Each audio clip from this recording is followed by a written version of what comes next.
Life's better when you're empty inside. I'm so excited to have you guys. Thank you so much for coming on the podcast. Thanks for having us. Thank you. Also, I have to say, just from going on your podcast, the feedback from your fans, you guys have the nicest fans. Oh, they're lovely people. You've like done a great job of cultivating this environment where everybody's so positive and nice, like thoughtful. It's great. What a beautiful accident. Yeah, I love that. It makes me think of like when we have live events, like it'll be at some music venue, and like they could very easily leave their trash and every other cups and everything all over, but like it's usually pretty clean. Like they clean up after themselves. So this is like affirmation on kind of what I was suspecting. That's great. Yeah, they're the clean up after themselves type.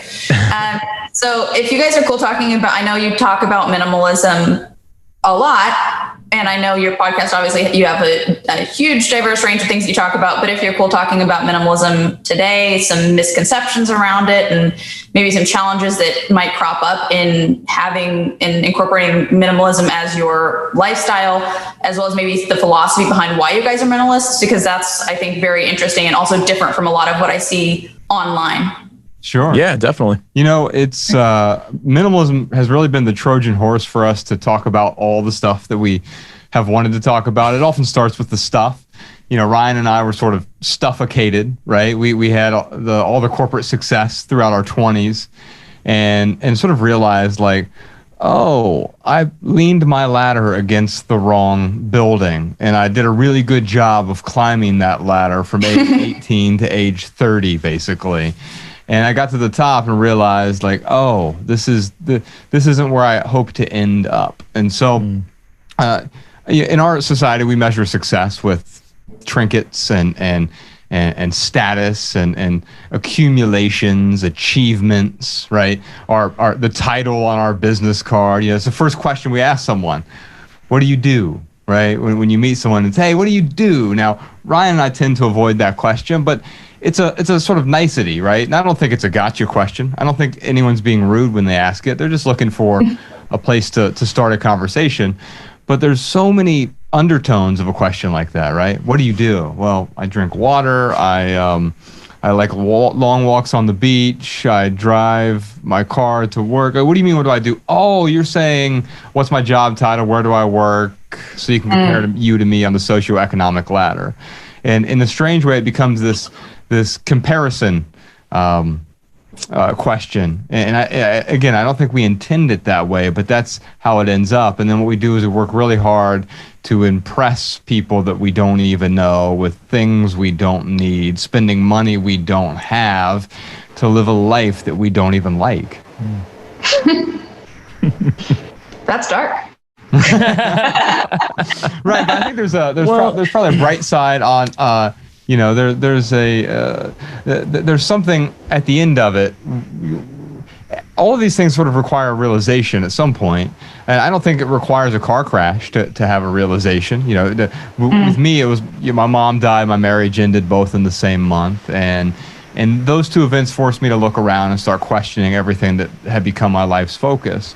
But with Ryan, he didn't require that same sort of instant jolt, although he did realize like, oh, his life wasn't where he hoped it would be either. Yeah. Well, I feel like, we have this thing where in Western culture, it's the pursuit of happiness, right? I mean, it's written in the Constitution. We have, the right to pursue happiness.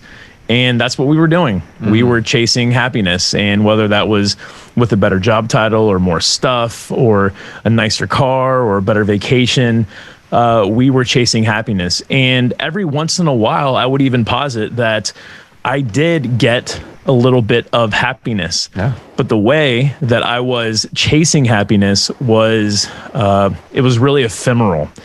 And what I realized I needed was something that was a little bit, not longer lasting, but more meaningful.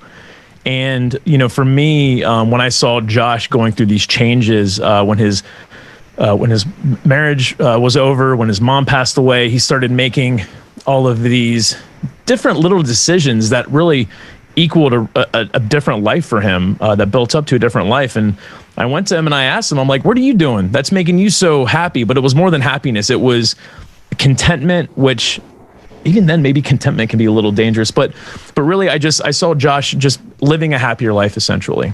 And go ahead. Yeah, I was going to say the happiness. I love that you're talking about that word, because happiness wasn't the problem. What you and I were doing was constantly, as you said, chasing the happiness, right? Mm-hmm. And I think quite often happiness is the problem, not because happiness is a problem, but because the chase will always lead to misery. The chase is failure. We chase happiness, we chase success. We will by definition fail, because chasing is failure. Chasing always leads to misery and wanting and discontent. And it's sad that it's the pursuit of happiness that's in the Constitution, because really that is a guarantee for disruption in your life, for a discontent, for a sort of underlying misery. You can't have happiness without misery. And unfortunately, the chase that was there, it continued. As you said, we got happiness occasionally, but there was some small peaks and a lot of really deep valleys. Yeah. I think what I saw with Josh was boundaries that he started setting up, and that's what really piqued my interest with what he was doing. When he moved out of his house that he had with his wife, he moved into an apartment, and he had this big TV wall mount on the wall that came with the apartment, but no TV. And as we were growing up and becoming adults, it was like we measured the success of like the size of our TV. Like that's what determined our success. Imagine what Freud would say about that. So I just remember asking him, hey, what kind of TV are you going to get there? And he's like, I don't know. I haven't decided yet. A couple weeks go by. Hey man, you haven't got a TV yet. Are you going to get a TV? Like what size TV are you going to get? I was so interested in this. And it got to a point after, a few weeks, he was like, I don't think I'm going to get a TV. And I'm like, oh, that's weird. That's different.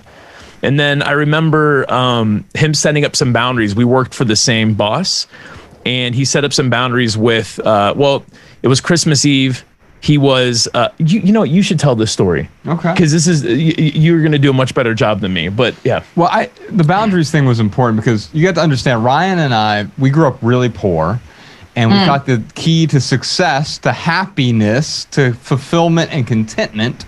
That's why I love the name of your podcast, Empty Inside. I think what happens is if we show up to a place empty, any of these sort of trinkets, the successes will never fill that emptiness. Yes, right? Yes. It's showing up full and not expecting anything out of it. You can actually enjoy, we can call it the journey or whatever, but you can enjoy the process, right? And so Ryan and I were like, oh, we're empty. And we showed up empty at age 18 and started climbing the corporate ladder. And so by our late 20s, we were ostensibly successful, 6-figure salaries, luxury cars, big houses with more toilets than people, all the stuff to fill every corner of our consumer-driven lives. And those things actually weren't bringing us happiness. They were doing the opposite. They were getting in the way of the things. We often say now, minimalism is the thing that gets us past the things so we can make room for life's most important things. And so it started with the stuff. And as I started letting go of the stuff, I realized what I was actually doing, as Ryan mentioned, was setting up some boundaries in my life, realizing that all of these accumulations that I thought were going to bring me joy, satisfaction, fulfillment, they were doing the opposite. They were getting in the way. So I needed to set up boundaries around some of my stuff. But it extended well beyond the stuff. It started to extend to relationships and career and creativity. And at work, I called my boss and I eventually told him that, hey, I'm not going to be answering my phone in the evenings anymore. Which was like sacrilegious. Like, sure. The harder you worked, the more of a reputation, the better of a reputation you had, the faster you climbed the ladder. It was looked so down on if you didn't work your hardest that, they would block you from getting promotions. Like there was a manager who went out of his way at the end of the year to use up all his vacation days. And he was looked at as being lazy. Like, oh, he's not gonna just cash out on those days. He's actually gonna take his vacation days. So tell her about when you're at dinner. Yeah. It's Christmas Eve. Yeah, it was Christmas Eve, and we were supposed to send status updates for our sales. I managed a bunch of retail stores, basically, and Ryan did business marketing for those retail stores. And so my boss is calling me repeatedly. The phone is just ringing and ringing and ringing after I'd already set an expectation with him. And he eventually, I answer the phone. I'm out at dinner, Christmas Eve. I answer the call, and I'm like, hey, man, what can I help you out with? There must be some sort of emergency. He's like, well, where's your status update? Where's your report? I'm like, I'm out at dinner right now. It'll come to you in the next few hours. And he was like, well, this is unacceptable. And my response to that is, oh, you just have unacceptable expectations. And what I realized is that, wow, for the longest time, I had imposed these expectations on me. Most of the pressure we feel is internal, by the way. We think everyone else really cares what we do, what we wear, what we drive, what we spend, what we eat, what we watch, what we listen to. But all that pressure is in here, 99% of it at least. And if someone outside of me has an unrealistic expectation, I'm never going to be able to meet up to that anyway, because, I mean, I have 500 Facebook friends, right? Like, can I meet every one of their expectations?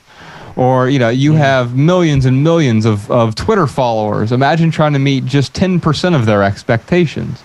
You would drive yourself crazy trying to fulfill even a small portion of those expectations. Yeah. And what I realized throughout all of this with the whole minimalist journey was I was realigning my expectations really by letting go of them. Letting go isn't something that you do, it's something you stop doing. And I had to stop clinging to stuff for sure, but really I had to stop clinging to my own expectations, false standards, and everyone else's expectations of me.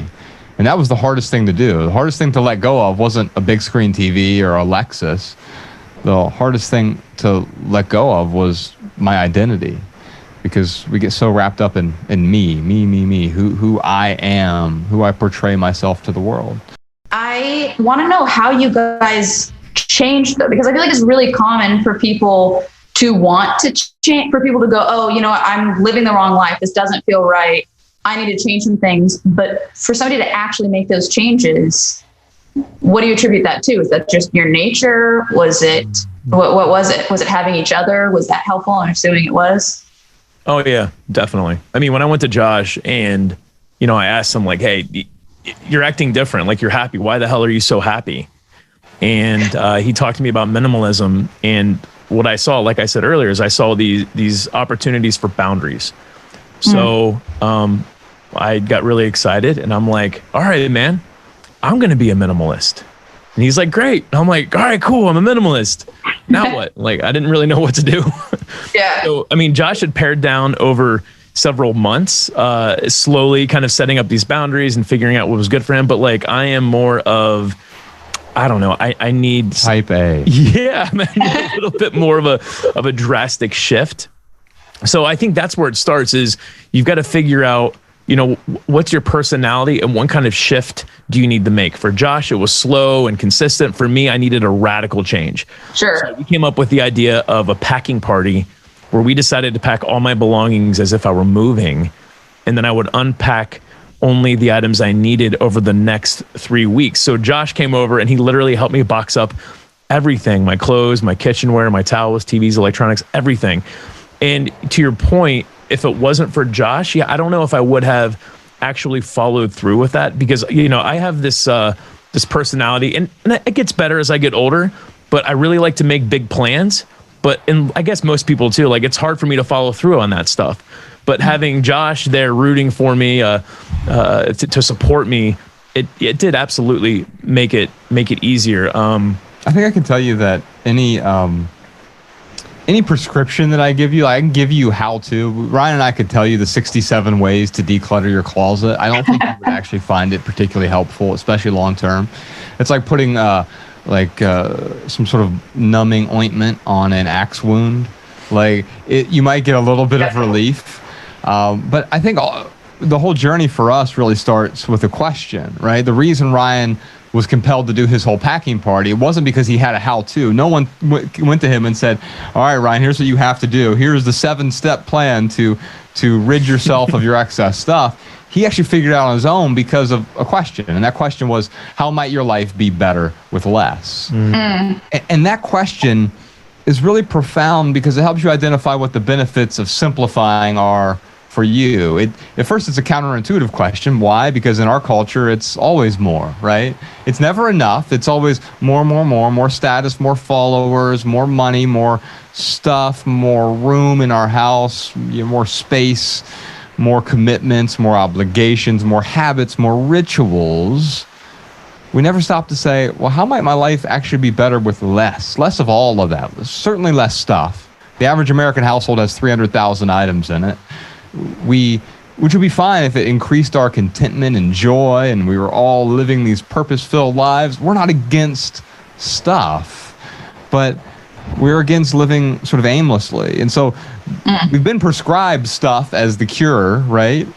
I don't want to give you another prescription to say, well, here are the rules for you to simplify your life. In fact, Ryan and I have it's a free rule book on our website. It's a rule book in quotes, though, because we don't actually think there are minimalism rules, but it's called the Minimalist Rule Book. And at the very beginning of it, what we say is like, hey, there aren't really any rules for simple living. Here are some tactics that we've used that have helped us simplify, but it really does start with first understanding what the benefits of simplifying will be for you. And I know they're different for everyone. There's some underlying similarities. For some people, it's financial freedom. Sometimes it's, well, I'm just going to get my time back. Sometimes it's, I just want a clutter-free house. I don't want to have to clean as much stuff. I don't want all of the, especially with the whole quarantine and COVID and all of that now, it's been like, oh, we're spending so much time at home. I thought I would need more stuff, but actually it turns out I need less than I even thought I did. And so people are really questioning their stuff as they're sort of stuck in their homes, right? But then, like I said before, it extends beyond the stuff. We start questioning what is essential in terms of relationships, what is essential in terms of my career, my creativity, my passion, my ability to contribute to my community. And we start asking these other questions. And then the how-to stuff, that stuff just appears. You start to figure that out pretty quickly. We all know fundamentally how to declutter our closet. Right. What's much more important is why to declutter your closet. I think that's why I was so initially drawn to you guys over versus other minimalists. Like, it's clearly it's very trendy and it's very in right now, and a lot of people are doing it, but it was really obvious to me that you guys had a different philosophy behind why you were doing it. It wasn't just because you want to have one plant on a shelf and have your apartment look cute or something. It's like there's something so much deeper to it. And I appreciate that about your message and just everything that you're doing. Yeah. I would love to get into some identity stuff. I think that sounds fun. Let's do it. So with you, it's a childhood star, right? And it seems to me that you've never fully identified with that in a way, or even like, it's weird too, because people, especially people younger than me and Ryan, we're both 39. And I've noticed that especially people who are under 35 at this point really identify with, Ryan and I, in our 20s, we were like, oh, money is what's going to make us successful. But now it's like, it's followers or status that's going to make me successful, right? As though by the way, there's the same thing. It's chasing a number, not figuring out what is enough, right? It's more. And so it seems to me that you have never fully identified with that, but was it ever a trap for you? A trap? Yeah. I very much relate to you guys saying that you're at the top of the corporate ladder and the 6-figure thing. You're by every definition successful by the world standards. That was me. I was a famous 19-year-old and making a bunch of money, and I felt like I had everything at my fingertips, but I was deeply unhappy. And I actually really resented my life because I didn't like the projects that I was a part of. And it's a difficult thing to say because the shows that I was on were so loved by so many people and so many kids. And I hear constantly, like, you made my childhood. And I think that's great that they had that experience, but that just was not my experience. And I felt a lot of shame that I wasn't able to identify at the time, because I didn't like just like waltzing onto an overlit cheesy set and like shouting a line across this room. It just felt so pointless and shallow. And it just filled me with a lot of shame. Mm-hmm. And I think that was at the same time so much of my identity, because nobody really knew me. I was very different from the character that I was playing. So to be known globally for this thing that's not really me, it was just like, what the fuck am I doing? How do I even find myself when I'm 19 and I've been famous for all the years that I would even be stumbling through finding myself, yet I'm known as a thing that I'm not. It was just like, it just was hellish, is not too, I think, intensive a word. And then my mom died when I was 21, and she was the person who had initially wanted me to act, and she was the person who had always dictated my identity. So all of a sudden, when my mom died, I was like, well, I don't think I want to act anymore. I'm going to leave this career that my agents and my managers and everybody I know is telling me I'd be crazy to leave. How can you walk away from this? Are you kidding? Do you have any idea how many people want what you have? But it didn't matter, because I didn't want it. It just wasn't true to me. And walking away was really difficult, but it was something that I needed to do for my mental health and for my overall peace.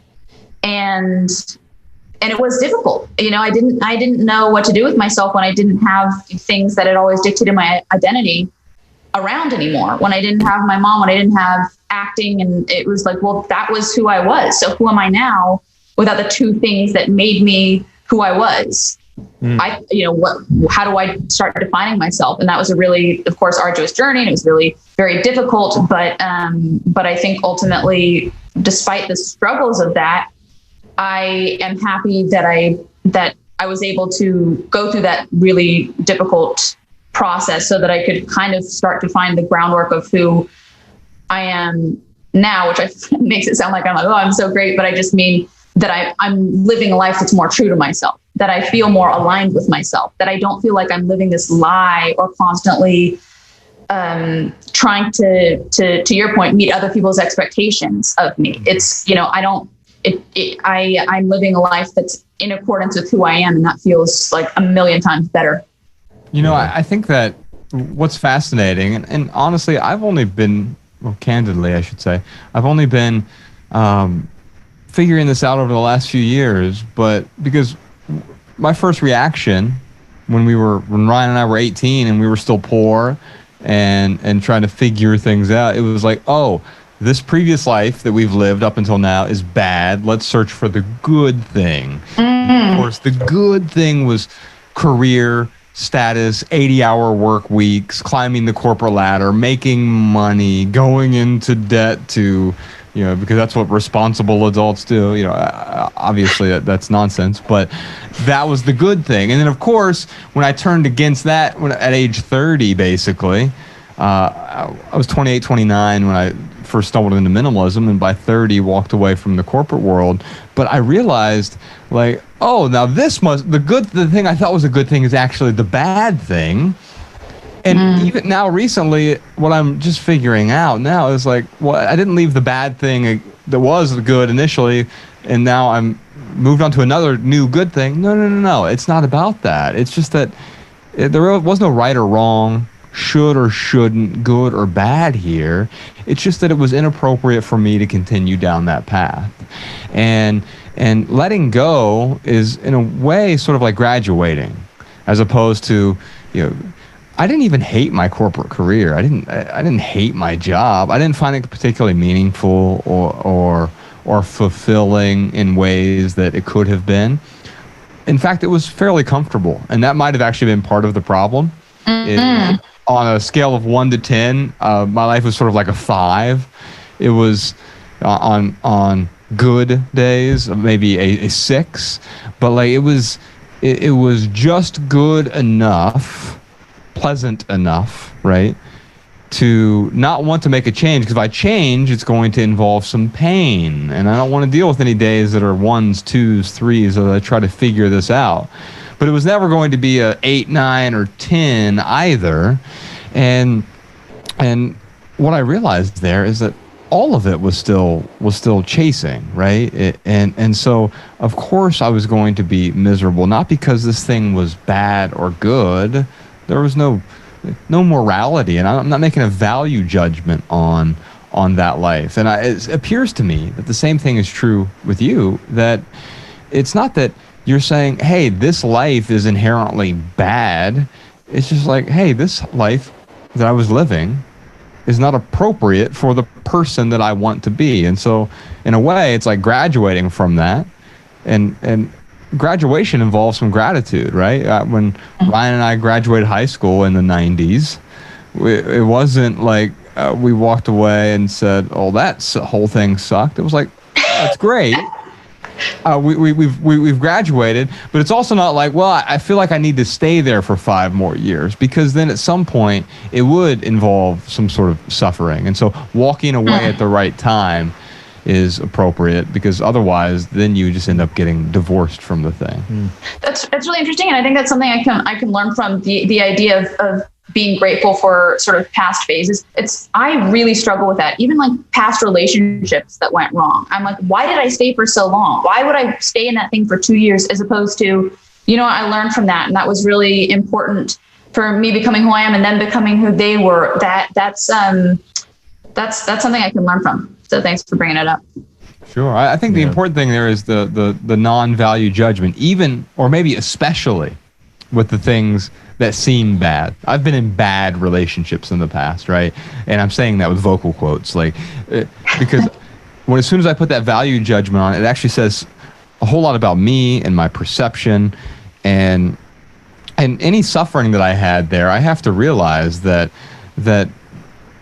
it was mostly internal. It's the narrative that I'm telling myself about this relationship. And while the relationship may have been inappropriate for me to continue, eventually walking away from it, as I said earlier, it's not actually doing something. It's stopping doing something. Stop being dependent on this relationship for my fulfillment, for my happiness. That's always a losing proposition, depending on externals, whether it's stuff or people, to make us happy. Sure. You said something, Jennette, that really resonated with me about how you had everything that someone else would have wanted, but you didn't appreciate, or you felt like you didn't appreciate what you had. Yeah. And I was totally there. It's like, the 6-figure salary, the nice job title. In my family, I was like known as like the success story, but definitely did not feel successful. I'm just curious though, and I'm probably backtracking here a little bit, but for you, when you started to reshape your identity, so Josh and I, we pretty much had to rebuild from the ground up. I mean, we literally got rid of our things and started to rebuild our lives. Did you have a similar type process where you kind of had to destroy one thing to start from scratch? That's a good question. Yeah, definitely. I had to, I physically moved. I actually grew up, a part of why I was so drawn to minimalism was because my mom was a hoarder. She kept things that we had, Easter eggs we had died 12 years earlier that were rotten in the fridge and smelling like she just kept everything. We had stacks. You couldn't walk through without like knocking over. We would hang our clothes in the doorways and you'd knock over clothes when you try to walk through. It was just very intense and stressful. Oh, wow. So I thought, once I had enough money, I thought, well, I'm going to buy a house and that'll solve this problem that I'm feeling, because I don't like my career and I'm unhappy in my career, I should say. So I'll buy a house and that'll solve it. And the house didn't solve it. So then I sold the house and I moved into an apartment, and that was kind of my first step. It was actually after seeing the documentary starring you both, that I was like, okay, I'm gonna move into an apartment and let's see. That was step one. And then step two was walking away, was quitting acting, which everybody around me was advising me not to do and telling me that I shouldn't throw this away and that I'm insane for wanting to. So that was sort of its own rebirth. I left a relationship. And then really the biggest piece, honestly, was my mom's death, because she had dictated my identity. I mean, our relationship was so complex in that everything I did was oriented toward what would make my mom happy. And way past the point of, I think some children do that and then it's like kind of outgrow it in adolescence. But I just worshiped my mom. And once she passed away, I was able to realize I was able to realize what our relationship actually was and how different it was from my childhood perception of it. And Joshua, to your point of letting go of my perception of my childhood perception of my mother, that was the most difficult thing for me. And I think that was the absolute defining, the absolute most important piece for me to be able to take a step forward and move toward a person that I felt like I could become and could be content with. I find that whenever we put something external on a pedestal, and by the way, we swap them out, right? And we think we're maturing because we've said, well, the house isn't going to make me happy, so I'm going to put it all into this marriage, or I'm going to yoga, into this religion, right? Or I'm going to put it all into this spiritual practice, or exercising, or diet, or mountain climbing, whatever it might be. But these are all external pursuits, and if we show up empty inside, right, then we can't be filled by those external things. And we're always going to leave those things empty inside, and we're going to bounce around from one endeavor to the next, showing up empty again and again and again, and wondering why we're not being fulfilled. This is a big question and likely unanswerable. But where do you begin to find fulfillment? Where did you begin? Nowadays, what do you feel like there's a sort of engine for your fulfillment, or is it value of just having certain values that you hold close that help you to move forward in your life in a certain way, or what is it? Where do you begin with finding fulfillment? It's interesting. I've never really thought about that. Personally, I don't focus on being fulfilled. Minimalism helped me rebuild my life and set those boundaries up that I talked about. And you mentioned it. I mean, it's really helped me get clear on what my values are. And what I realized is that, the values that, like, if you asked me 10 years ago, Ryan, what are your values? I'd have been like, oh, well, my health, I got to be healthy. My family and friends, I got to have good people in my life. I got to have that passion project that I'm working on. But then when I looked at what I was doing with my time, I was working the nights away. I was drinking. I was doing drugs. I was escaping as much as possible. I wasn't focusing on my health. I wasn't focusing on my friends and family. I wasn't focusing on anything that I was passionate about. And what I realized was, our values, it's not what they say they are. It's what we actually do. So when I started to set up new boundaries, I was able to focus more of my time on what I actually did value. And that is where I'm at today. It's, Josh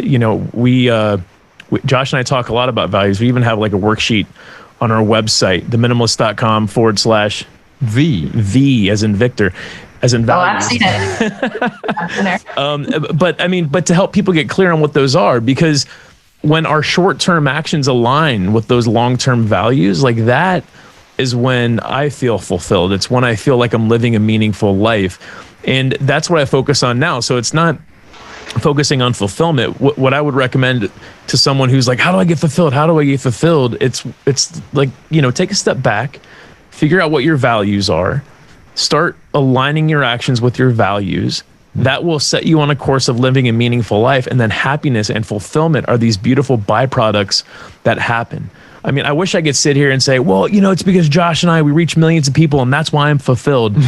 I mean, that's not why I feel fulfilled. I feel fulfilled because I'm living a very genuine life. I'm doing everything I can to have those actions align with my values. And it's amazing. I mean, it's such a cliche thing to say, I really like to help people. That's what I want to do for my life. I want to help people. But when I think about it, that's what we all do for a living. No matter if you're a Burger King employee or whether you're an accountant or whether you're an actress, I mean, you are helping someone in a certain way. So, as far as fulfillment with, what I do for a living and things like that, it's really about focusing, how do I want to help people? What's the most meaningful way that I feel like I can help people? And that's what we do. But I feel like fulfillment comes after the values. It comes after focusing on living a meaningful life. Yeah, I think the same thing is true with the how-to thing. Like if you had if I had a recipe of exactly how I became fulfilled, and I handed you that recipe, you would fail. Because these are things or pursuits or non-pursuits, more accurately, that fulfill me. And I would just say that Ryan is spot on with the values thing, but I would append that by saying the only way that I became fulfilled is when I began to understand what enough was. We never stop to ask, how much is enough? How much money is enough? Right? How much success is enough? By the way, I don't think success exists, but that's a totally different question. By the way, so zero success is enough, right? So how much of each individual area in your life is enough? And what you'll find out, if you're honest with yourself, is there many of these areas, zero is enough. And so anything beyond zero is either too much or it is unnecessary, right? And so if I have identified what enough is, then everything else is not about adding to life, right? To reach fulfillment, it's not about adding to life. It's quite often about subtracting from life. All of the extra, the superfluous, the non-essential. That word essential has come up a lot this year, right? But all the junk from our lives, and I mean that literally, but also sort of metaphorically, the junk commitments, the junk rituals, the junk toxic relationships that are in our lives. And by removing those things, we're going to get much closer to fulfillment than by adding more to this mess. You saw it growing up, right? The hoarding. That is just a physical manifestation of what's going on inside us. And so when we hoard, by the way, I was a well-planned hoarder. So like I had ordinal systems of boxes and bins that filled my basement. But I was effectively hoarding because most of my things did not add value to my life. They didn't serve a purpose or bring me joy. They didn't bring me tranquility or increase my well-being. They did the opposite of that.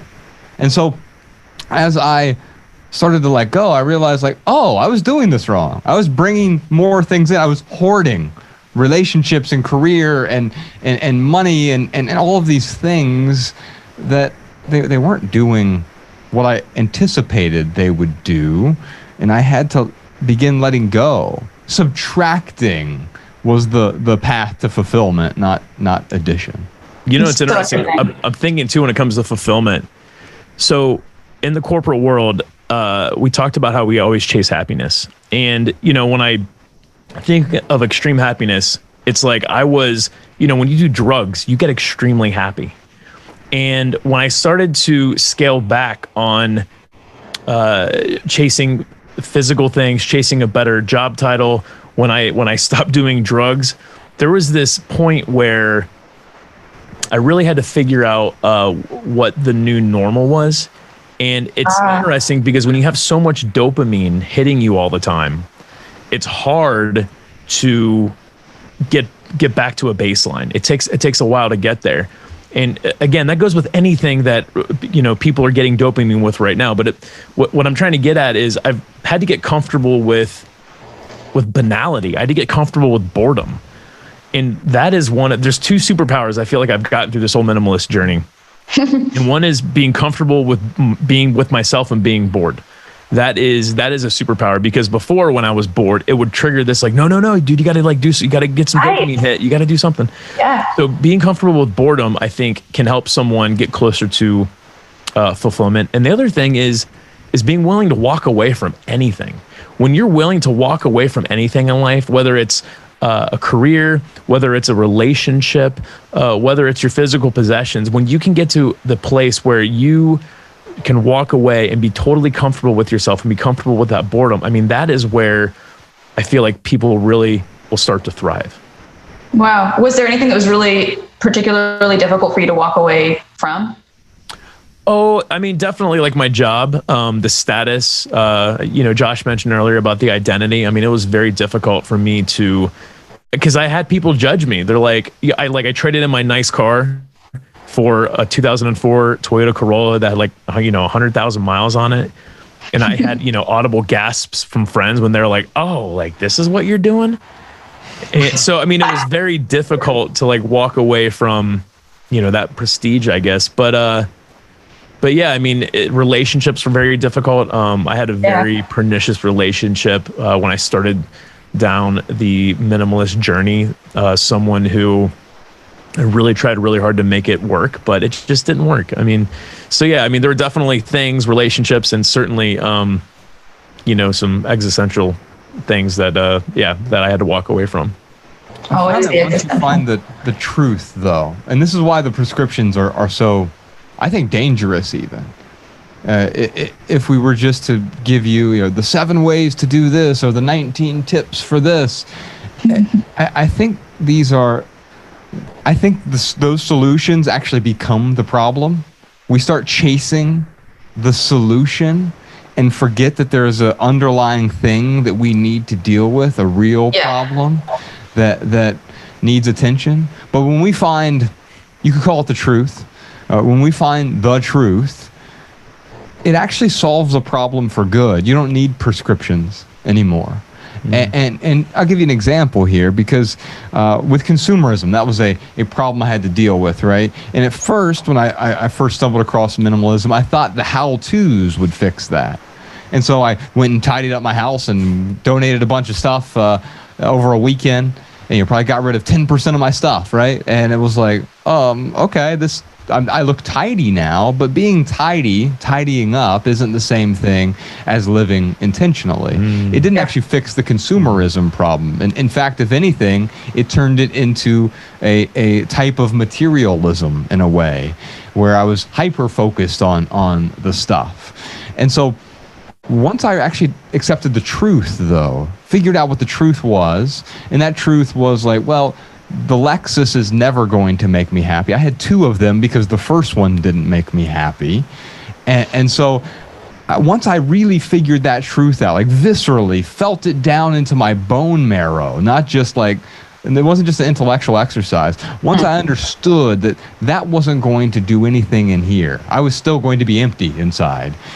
I realized, this truth actually solves the problem. No longer do I yearn to have another Lexus. I have a car now. It's a Toyota. It's perfectly fine, and it gets me from point A to point B, and it works just fine. But it becomes a tool, a utility in a way. And that's not to say that minimalism is against beauty. It's not. Beauty is essential in our world, and so we do believe that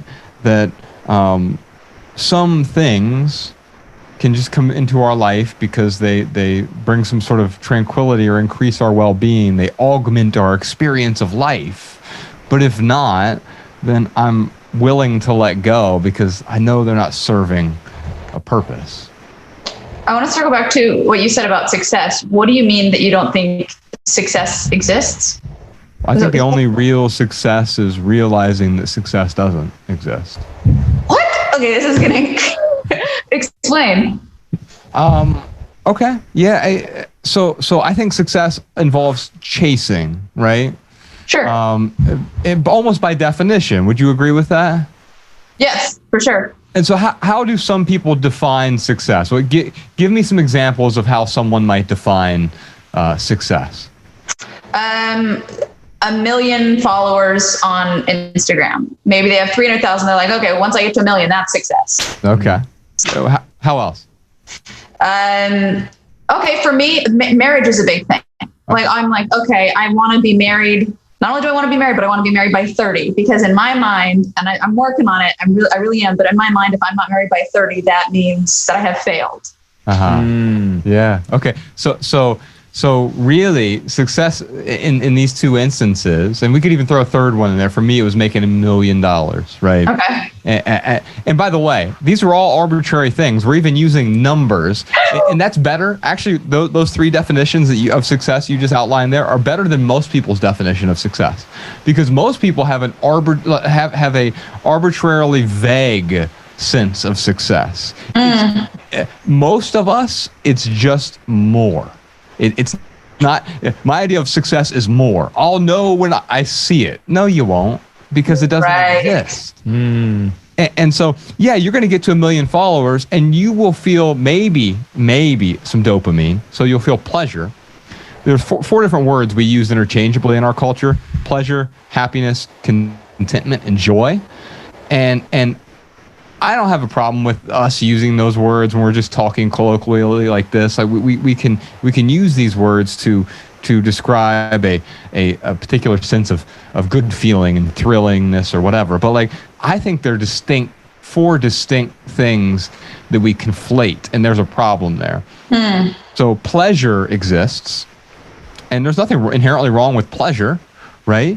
Unless it gets in the way of your joy. And that can happen quite frequently. So, well, I'll give you an analogy. Like, pleasure is eating a piece of chocolate cake. It's delicious. I enjoy chocolate cake. However, if your primary diet exists of only chocolate cake, it's not nutritious enough to be fulfilled, literally, right? You're not going to have the micronutrients you need to live a healthy life. Nothing wrong with an occasional piece of cake, and you'll get some pleasure, for some gustatory, momentary pleasure from it. It's fleeting, obviously. Then there's happiness. Happiness is also fleeting. But I think it's like a one healthy, well-balanced meal that tastes good. That it makes you happy in the moment. There's the gustatory pleasure, but you also feel good about your long-term prospects from that. But happiness is also fleeting, so it is not a noble pursuit. Unfortunately, we chase it. We talked about that already. The third thing is contentment. That, if you were to continue the analogy here, I think it's like a well-balanced diet, which is great. Having a well-balanced diet will probably make you a more content person. And we could talk about what that means. Even that is very individual, right? We've had people on our podcast. We've had, on one podcast, we had a carnivore, a vegan, and an omnivore doctor all on one podcast, and these health experts can't agree on what healthy is, right? So you have to identify what is healthy to you. And then there's joy. I think that's the fourth term there. And joy, I believe, real joy always involves other people, either directly or indirectly. I think it's impossible to be joyous by yourself on a deserted island. You may be able to find contentment, but if you experience moments of joy, it'll probably involve memories or hypothetical futures involving other people, right? And I say that as an extreme introvert. Ryan can attest that there's no one more introverted than me. I spend roughly 90% of my time alone, but still, I would be miserable without other people. And so I believe joy comes from you sharing if we're continuing the metaphor here, the analogy here, sharing a meal with someone else, that could be that could lead to joy. Now, all of these things, we get confused because we let our pleasure, we eat chocolate cake all day, and it actually gets in the way of our happiness, contentment, and joy. And so I think the same thing is true with success. What we're talking about here, you reach those 1 million followers, right? And then all of a sudden, what were you doing before? You were just comparing yourself to other people or to your future self, right? And now you reach 1 million, you feel that burst of pleasure, but you showed up empty. So of course you're going to leave empty. You're going to need either more, you're going to compare yourself to your future self, or you're going to say, Jennette's got more followers than me, and so I guess I'm not allowed to be happy until I have the same number of followers as her. And you can extend that to the money conversation. Don't get me wrong, there's a certain amount of money that we need in order to have our essentials. Food and clothing and shelter and communication and transportation and education. These are essentials. But there are so many things that we're striving for that are non-essential, that once we get there, we realize that other people define that as successful, but it never fills us up. So do you not think? Oh, go ahead. Because you and I have never actually talked about this idea of there being no such thing as success. So what we used to say, or what I would still say, is instead of trying to not chase success, it's really about defining or redefining what success is. And when I think about when I left the corporate world, the new success for me was, can I get to a point in my life where I have the time to act on what my values actually are? Like, can I live up to those values? Can I regain control to focus on what it is I truly value? So like more, it's sort of like, I mean, this is a compliment, but the more nebulous concepts in a way, because what you're doing there, it's not like, if I could have 7 hours a day, then I'd be successful. No, it's more about like, can I have control of my finances? Can I have control of my time? Can I contribute beyond myself in a meaningful way? Can I spend time with family and friends? But what you're suggesting is, I guess I'll posit this as a question. Are you suggesting that with success, redefining success would really be, the new definition would be like, well, it just doesn't exist? In a way, yeah. I mean, ultimately, it sounds to me like what you're describing, and we can play these semantic games because I think it can be helpful for some people, because if you open up that door for some people and you're like, success doesn't exist, that they'll just dismiss you, right? Right. And I don't mean, I want the message to be that our current idea of success, or the acculturated version, the examples we just gave, are typical amongst virtually everyone in the culture. And they don't work. Show me a successful person and I'll show you someone who's miserable. And so is misery success? To me, that seems like failure. And so maybe the redefining success to be, well, identifying what enough is for you. Maybe that's what success. Yeah. Interesting. Then yeah, figuring out that enough is, I guess, a type of success, but also not clinging to that, right? Because there's not a chasing of the enough. Enough almost always involves subtracting. Yeah. That's really interesting. I am like an annoyingly sort of goal-oriented person, and I always define success by like reaching different goals. And of course, I would finish the goal, and it'd be 5-10 minutes later, and I'm like, okay, well, what's the next goal? Because that didn't do it for me. Didn't matter that I reached the thing. Didn't matter whatever. It was just, it felt awful, and it felt unquenchable. There was no way of feeling that fullness that I was looking for. And my therapist introduced me to the idea of like having a growth mindset and focusing more on the process as opposed to the result. And that was a thing that I still haven't entirely reframed for myself, because I still do define success. It's just so in me to define it by like, well, am I on meeting this deadline? Have I turned in this proposal? Have I sent in that whatever? It's like so ingrained. But I do think that focusing more on the process is I would say vital to sustainability, because otherwise you're gonna experience burnout. You're gonna be miserable. I mean, I know from experience, that's definitely what happens to me every time I start getting too caught up in the hamster wheel of goals and meeting the goals. There's no real endpoint when you're just focusing on the endpoint. You're in the hamster wheel. Yeah. Makes me think of our friend Peter Rollins, who talks about Object A. Have you ever heard of this concept, Object A? No. So essentially, Object A is this thing that we desire that is going to complete us. And as soon as we get Object A, like for me, it was having a really awesome job title. And the problem with the whole Object A thing is that as soon as you get it, so for me, it was a job title. I got the job title, and then it was a bigger job title. Yeah. And once I got the bigger job title or the better job title, it's like, oh, okay, well now it's this car. And what you're describing is this process of Object A, of that object completing us, when really no matter what that Object A is, like it will never actually complete us because something else will always take its place.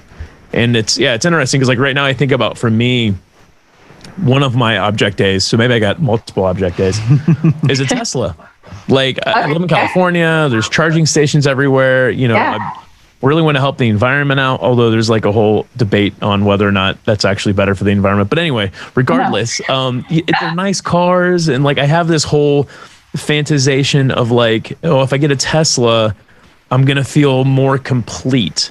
And I'm able to look at that though, because of what Josh and I have been doing over the last 10 years, and I could be like, Ryan, buddy, like a Tesla is not going to make you complete.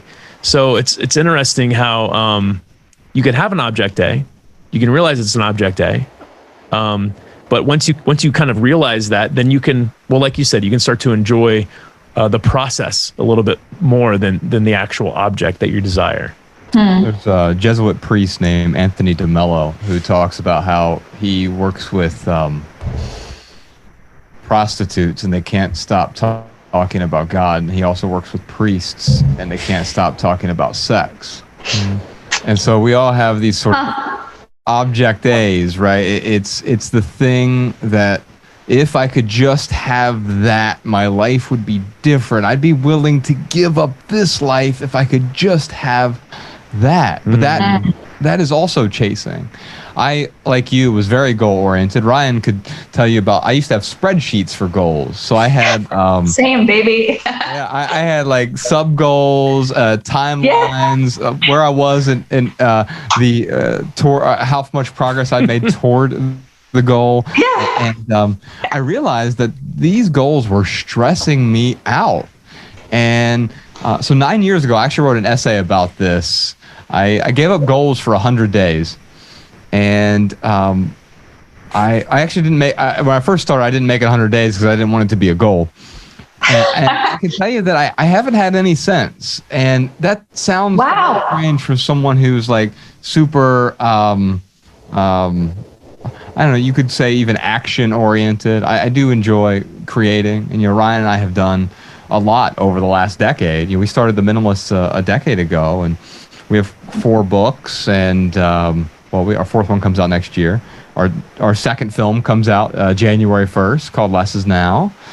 And like we do all these things, but I don't have any goals. And I know it might sound like semantics, but it's not. I've worked on plenty of things that never got done. But we do. When I look at the achievement, it has very little to do with the goal. However, I tend to have a destination in mind. And so I think if we were to form a détente with the whole journey and destination thing that you were talking about earlier, we often hear this. In fact, I think it's become a platitude in our society when people are like, oh, just enjoy the journey, man. And it's like, well, no, the destination is important. Or maybe you could even say the direction is important if destination is too much.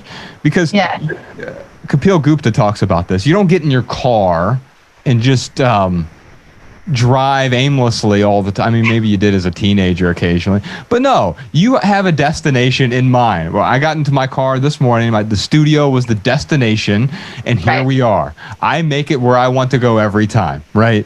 And so the destination's important, but it's also important to not forsake the moments in between now and the destination. And so I think that's where you marry the destination gets us where we're going, or the direction gets us where we're going. But I don't put a whole lot of stock in goals anymore. Yeah, it makes me think of our 2014 100 city tour, international. Oh my gosh. And when I think about that tour, there were some beautiful moments with people and the crowds, and I am eternally grateful for that. But what I remember more is seeing the country like we've never seen it before. Right. Because before then, we never traveled anywhere. We had destinations, but we didn't have a specific goal. All we did, so 2014, we had a memoir come out called Everything That Remains. Yeah. And January, Ryan and I said, okay, let's donate 10 months of our life to this. And I mean, we were dead broke. We were sleeping in the back of his Toyota Corolla, and if we sold enough books in a night, we would like split a hotel room. We were often sleeping on like readers' wooden floors or futons or whatever. We did 100 cities, 119 events over the course of 10 months, driving around Orion's Toyota Corolla and then eventually going overseas. And that was really where the message started to spread. And our first film, Minimalism, was filmed a lot on during that tour. And there was never a goal in mind with that other than like, hey, let's just go on this journey. We've got 100 destinations in mind, but we weren't married to any outcome. There wasn't an expectation. Ryan will often say, lower your expectations, but raise your standards. I love that. And I think that tour in particular was a great example of that. Like, we didn't have anything that was a definitive expectation. We need to sell 70,000 books in order for this to break even, or what. It didn't matter. What mattered was like, let's just get out here and do this and see what happens. And so yeah, we had a destination in mind. We weren't wandering aimlessly, but man, did we enjoy that journey. It's so funny you say that, man, because we didn't have any goals with this is what we have to sell to break even. But you know what? But what that tour really taught me, and maybe this is just like a tangent, but when you do good work, like when you go out of your way to raise those standards, then good things will happen. Good things will happen. Yeah. Yes. Yeah, it's interesting because if we would have started with, well, we need to sell this many books, we would have felt pressure every single stop. Totally. But I never felt that. It was more about like, this is the work we need to be doing. And I know that if we're doing good work, like we're going to figure it out. And because I was just thinking like, God, that really was like on a wing and a prayer, but it wasn't. It was, I want to say we got lucky, but it wasn't luck. It was maybe fortunate, but we worked really hard to do the right thing. And, we were able to do that tour and not go bankrupt. Well, I think the reason it worked out so well is we weren't married to any particular outcome. But I think that's been the truth for us for the most part since the beginning. Anytime I see a particular outcome presenting itself on the horizon, I get a little worried. Yeah, me because if you would have 10 years ago when we started this thing, December 14th, 2010 is when it started, and if Ryan and I would have just plotted, like, all right, we're going to publish 4 books, and we're going to do 2 documentaries, we're going to do 300 podcast episodes. Get ourselves on Jennette McCurdy's podcast. And so we're going to go do 400 media outlets or in 1 year. We're going to do all of these things. We're going to go on 9 tours in 10 years. You would have shown me that piece of paper, I would have just balled it up, thrown it away, and like probably went and found a job at T-Mobile or something. That's so funny. And I do think it's true that when you have those when you're focused on those outcomes, you can be adding so much pressure to yourself that then you're anxious and then you're kind of you're actually sabotaging the result. It's such a weird counterintuitive, like it can sound very nebulous, but I think it's so important to focus on the process and the work. No, like tying expectations to the things that bring you joy, or like tying expectations to things that you're passionate about, like it's a great way to kill your passion. There you go. Yeah. I love it. All right, we are out of time, but if I can ask you guys just 2 quick wrap-up questions, that would be make my day. How much is being a minimalist a part of your identity now? Is it something you think about often? Is it? It comes up when, you and I met because I shouted out at you. Yeah. Yeah, and you knew my name, which was really nice, because usually it's, hey, minimalist. And so that's really the main time it's part of my identity. When someone asks me, what do you do? I don't say I'm a minimalist, right? Yes, he does, and he says it just like that. I put on a monocle. Yeah. What do you ask? Sorry. Yeah. I think that it's not much of my identity. It's a label, and I think labels can be useful. I think they're overused, unfortunately, and too often will say, this person's a communist, this person's a capitalist, this person's a Democrat, and it ruins the whole thing, right? Minimalist, thankfully, doesn't have the dogmatics behind it that would taint it in that way. Although I do find that it's jarring for some people. So if minimalism is not your ism, it's totally fine with me. Essentialism, living within your means ism, whatever you want to call it, works for me. I think it's jarring in a good way, though, because it creates conversations. So the term minimalist, I like for that reason. I don't identify as a minimalist. Am I a minimalist? Sure. But if I was to go around and be like, hi, I'm Ryan. Let me tell you about my minimalist lifestyle. It seems like I would be putting myself on a pedestal. So I'm very intimidated to like present myself as a minimalist, let alone the minimalists. I mean, we're the minimalist because the domain was available for $7 when we started this. Josh came to me with the name of the website because we wanted to write about my packing party and a couple other things and put it out there. And he was like, "How about the minimalists?" And I'm like, "Dude, that is so hokey. That is so cheesy, man. Like, we're not going to be the minimalists." And he was like, "Okay." He's like, "Cool." He's like, "Well, do you have anything better?" And I did not. And he was like, "All right, we'll just like, we'll go ahead and do this, get our stuff out there. And we'll have a placeholder. And 10 years later, we're still looking for another name. So if you think of a good one, let us know." And what are some values that you guys live by? We talked a bit about values today.